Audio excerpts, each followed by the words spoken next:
my legs heavy, I don't get it. How come I haven't hit it already? Still working, I'm still learning, I'm still searching, finally earning something, finally turning something called a profit. If I hear you talking shit, don't get caught in. Alright guys, 4.6 Savage here. I know it's been a while since I've done a video, but today we are working on the F-150.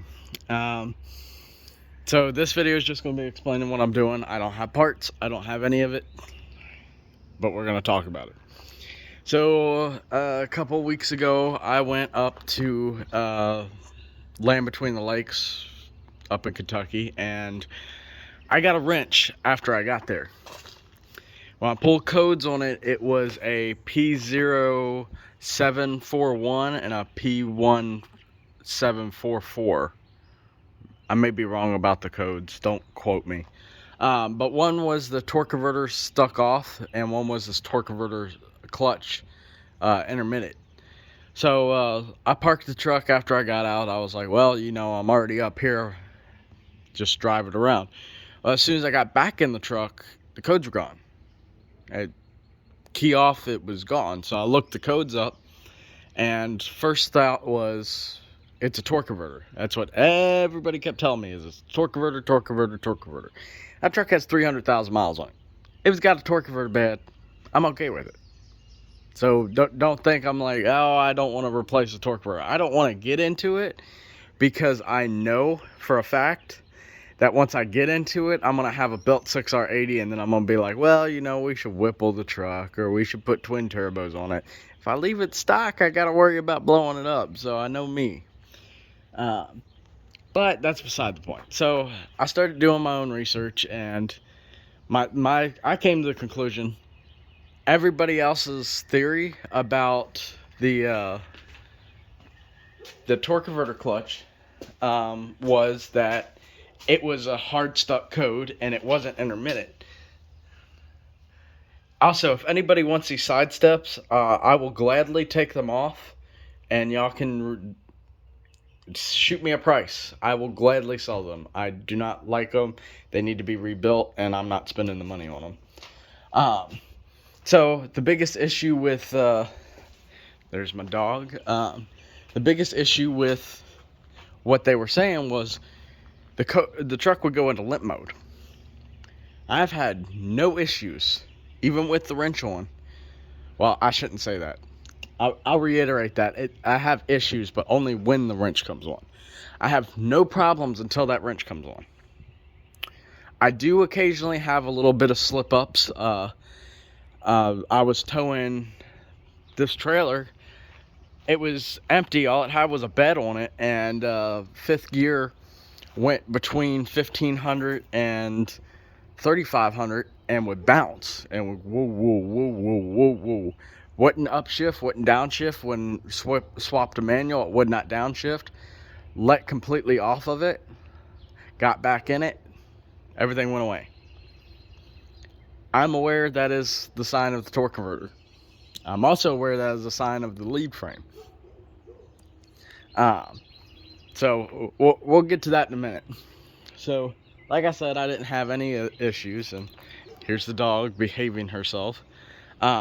I didn't have any issues until the wrench came on. So I'm driving 80, 90 mile an hour, 6th gear, perfectly fine. No issues, nothing. I get to Land Between the Lakes. I drive the 10 more miles just to get to my destination.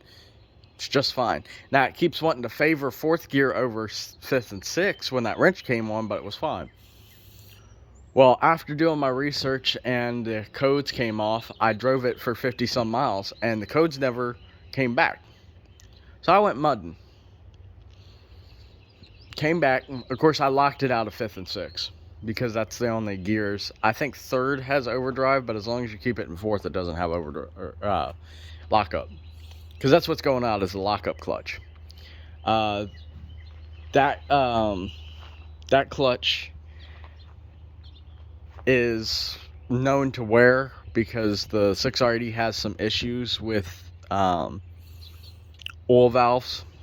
Get into that on another video. That's what I'm going to be installing, is modding all that and everything. So I came back from mudding. I got the wrench again. This time was different though. I got the stuttering from in fifth gear like I was talking about before. This time it howled at me. But it would drive fine as long as I wasn't on moderate acceleration. So if I babied it up to 60, 70 mile an hour, it was fine. As soon as I stepped on the gas, it was a problem. And it would either downshift or it would howl or do something.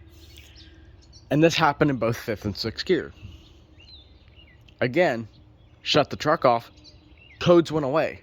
Drove 100 miles back home. No codes. Haven't had codes since. So my theory is it's the torque converter solenoid, or it's something to do with the valve body or a lead frame issue, not the torque converter.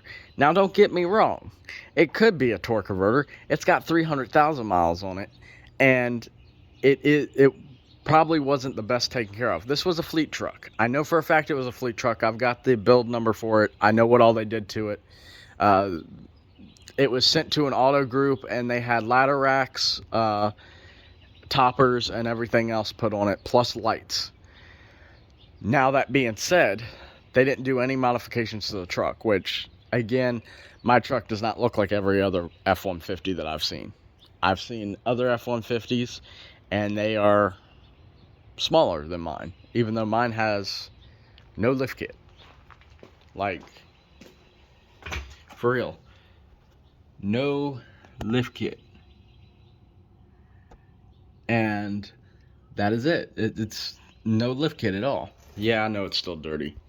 But that being said, so I don't think it's a torque converter. Now, I think I damaged the torque converter. Am I probably going to get as much life out of it as I'm supposed to? No. That's why I haven't been driving it. And I waited till I got that piece of shit back up and running to get this in the garage.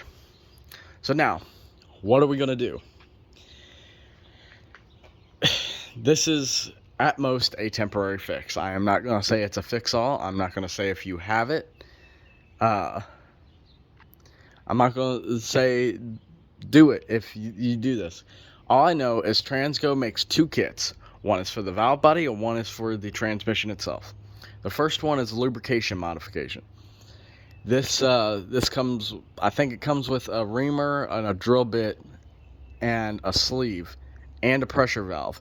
Basically, for the torque converter release, it wears the lining out and it causes you to lose pressure. So this kit replaces that, so you don't have any pressure issues. That's what I'm thinking is causing this. That, or the solenoid going bad. So it's going to get that kit plus the solenoid. I'm undecided if I want to do the shift kit. I was talking to Transgo. Transgo said the shift kit is necessary because if it, when it goes, quote, what he said, it cracks, I think he said the P drum, because the 6R80 is from a BMW. Like, before 6R80 was Ford, it was a BMW transmission. Found that out talking to Transgo. But that doesn't explain the howling. So I ended up talking to Lintec, because they do services for 6R80s now. Lintec told me the howling was cavitation, which I could kind of piece that together. The fluid was dirty. It's not burnt, but it is dirty. I don't know the last time it was changed, because the dude I bought it from, I remember he changed diff fluid. I changed the transfer case fluid, oil pan gasket, oil change, all that. So both diffs got replaced, but I didn't know if the transmission got replaced. Based on what I saw when I pulled the plug, it is not changed. So we were speculating that there's clutch pack. I know there was clutch pack material when I pulled out the dipstick. It, again, was not burnt, but there was clutch pack material. So our theory is part of the reason too is the filter is clogged, and that's why the codes go away. So it loses pressure, can't release, or is slipping because it's not fully engaging, and this is causing the issue. These torque converters are not like your 4R torque converters. 4R torque converters are on or off. There is no in between. These are duty cycle torque converters, so they can slip a desired amount based on what the ECU tells it. So that is also another capability that the ECU is making it slip. Not saying it is. No, it is. I know my line pressure is awful high. Based on the book I have, it's supposed to be 245, 35 to 245, and I have 275. It's not a big jump, but it's enough to be concerning. But so we're going to I'm going to go through the process of what I find, and I'm going to get the transmission drained tonight, and we're going to look at everything, see what I see, and I'll get back with y'all. Remember, be savage.